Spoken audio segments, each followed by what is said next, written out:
Hey guys, we're on Unit 2, Lesson 2. Last week we were talking about geometric forms. Today we're talking about free forms. All right. Free forms.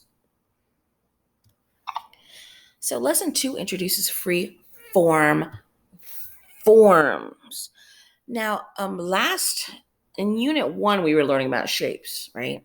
So we're not learning about shapes this unit. We're learning about space and form. But this is called a free form. The freeform forms are three-dimensional freeform shapes. Have you ever seen a picture of the Sphinx in Egypt? ¿Alguna vez han visto una fotografía de la Esfinge de Egipto? So I bet you're confused now. What is Ms. Capino talking about freeform forms? I know what a freeform is. What's a freeform form? We're going to find out today. Aesthetic perception, you're going to be able to identify a freeform form around you by looking at all around your house. You should be able to create a relief or know what a relief is using freeform forms that describes the student. What? Let's see. And then at the very end, you should be able to evaluate your own work using the 4 steps of art criticism. And you should be able to identify the role of kings in ancient Iranian and Egyptian society and compare ancient art honoring kings. Pretty interesting. So let's check it out. So we're going to look at these 2 artworks, okay? Both of them use freeform forms in their design. Well, we know a freeform shape is something that's not a rectangle, a square, or a triangle. A freeform is like a person or an animal or like a blob shape, right? So we know that a regular form is like a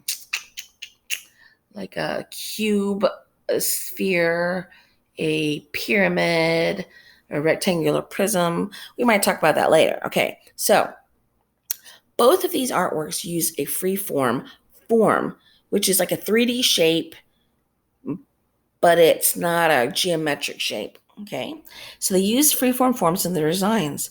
The designs are made using a relief. What is a relief? Whew, I'm relieved. A relief. Relief. It is A type of sculpture where forms project from a flat background. Okay, basically, it's when you have something that is they carved out something like there's, for instance, like this plate or a piece of wood, and someone has carved out all the space around the outside to make a picture, and that you can kind of like feel the part that wasn't cut out, so it's like higher, and then the pieces around it, all the pieces are cut out, like a relief. So anything that's cut out is called a relief, okay? Same thing with this right here, and we'll look at it in a few minutes. It was like a piece of gold, and they cut out pieces, like negative spaces, so that you can see a picture. Okay, so look at the supplies on your desk or where you are right now. Can you find freeform forms in any of the supplies? Both works of art were made to honor kings. What does this tell you about the kings of ancient civilizations? Well, you know what? It kind of tells me that maybe these guys were pretty popular, and they were really somebody, because that's really a lot of work for someone to do to try to honor someone. So let's look at this one. It says artist unknown, plate with king hunting rams. So let's check this out. This was made in Iran, okay, and it's a country in the Middle East. You can look that up on the globe. Plate with king hunting rams, late 5th century. Wow, you can find this in the Metropolitan Museum of Art if you ever wanted to go look at it. But check it out. I wish you could tell me, oh, it's silver. Silver with mercury. Yeah, okay. So it's made out of silver. It's a piece of metal that someone carved this design to honor their king. And here it shows him on his horse. And let me zoom in a little bit more. Oh, pretty fancy. And it's made out of silver, and then they painted on something else to try to make it look like gold. and he's hunting. He's probably hunting the rams. Whoops. Uh-oh. Maybe he got those already because they look like they're laying down and these are running. It's like going deer hunting, but he's going hunting for rams, I think. Pretty cool. All of these are freeform shapes. They're not rectangles or triangles. They're shapes of people or they are shapes of animals. But because it's not flat like a pancake, they consider it to be a form, like a sculpture. Let's look at this one. This is from Egypt. Okay, like if you've ever watched the Disney movie Prince of Egypt or you've seen the pyramids and stuff. Pectoral. Pectoral means like your chest. That's your chest when they're talking about the pectoral. With the name of Senusret the second, 1897 to 1878. Before, okay. Gold, carnelian, these are different stones. Feldspar, garnet, and turquoise.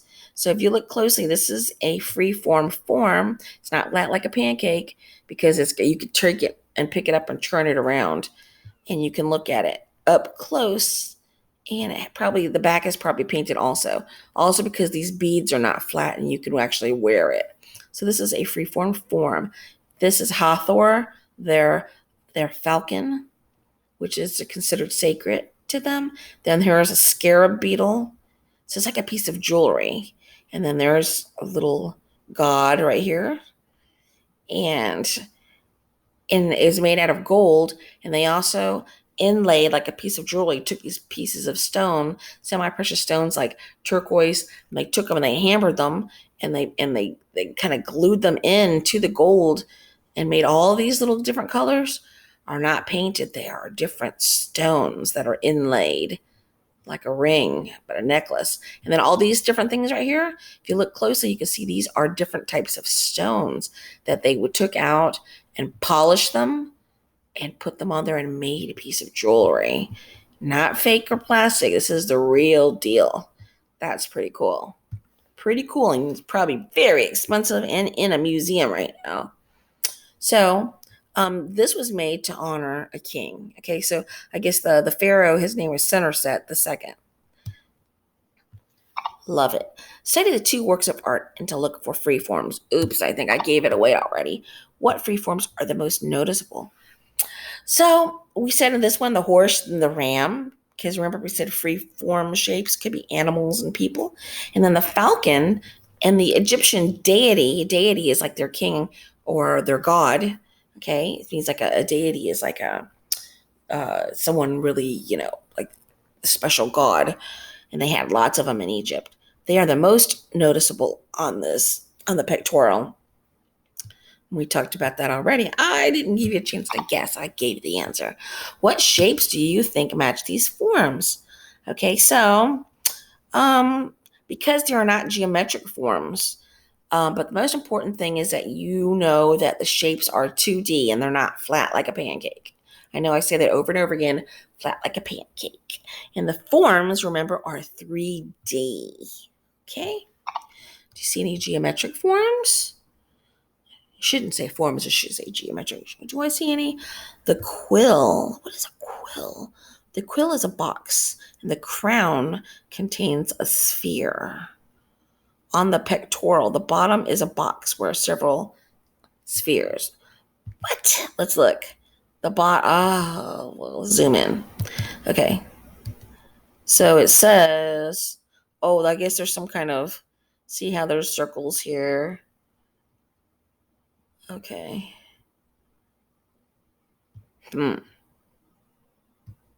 Whatever they say.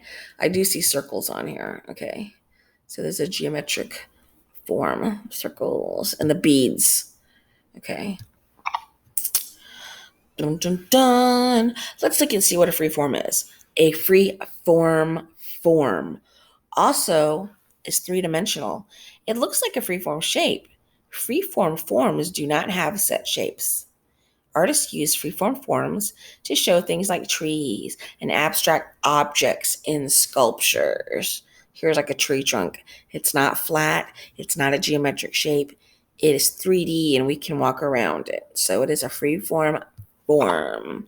So can you make a freeform form by using tinfoil? I guess you could if your mom might get mad, but you might want to ask her if you tried this. Basically, you can get a piece of paper or tinfoil, pinch and shape the aluminum foil into a freeform form.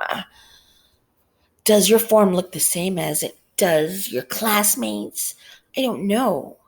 So you can make two different ones. This is just an example that you can do to try to make some kind of freeform form. Think about how this student used to show their freeform form in her relief. This looks like a flat painting, but if you look closely, it looks like she took some thick construction paper and cut it out and glued it down. So it's kind of like a form because it's not flat. You know, you could do it with clay. You could take some clay and you can take it and build it up and stick it on, glue it, stick it on a piece of paper so it's higher than the rest of the area to make it. But this is actually a collage. So she basically took some paper that was thicker than the background paper, cut it out and glued it down. She also used some yarn on here and on the trees to add some texture, some little cotton ball and on the top of the horse to make it look like it's a little taller than the background. Remember, a relief is when it's flatter. So if you wanted to, how would you use your relief to describe yours? How would you use a relief to describe yourself? Create a relief using a free form. Think about things that you like or things that describe you. What free forms will you use to show these things? You could paint a background on one piece of paper, and then you could draw forms on a cardboard, cut them out and glue them down to make sure they're a little thicker. Create your freeform forms onto the background. Remember, anything that you do on here is extra credit. It is not going to count for a grade. What you're going to need to do after this is you're going to need to go onto Canvas and go onto your Nearpod, do the activity on this. You've already watched the video. It might even ask you where to circle some of the shapes, the freeform forms on some of these pictures that we've already looked at. So here's one where someone's did a background and they cut out some other shapes to put on top so it was like 3D. So if you did one, this is just an example. You could paint it, you can cut it out, whatever you want. So if you do one, you should be able to describe how it describes you. You should be able to analyze and tell us what forms you used. You should be able to tell us how would your design look if you had used shapes. Are there times when you think it's better to use forms instead of shapes? Maybe. It's really up to you. So you've completed this lesson. Make sure that you go onto Canvas and do your Nearpod lesson on this. It should be a piece of cake since you've already watched this video. We will see you next week. Get it done.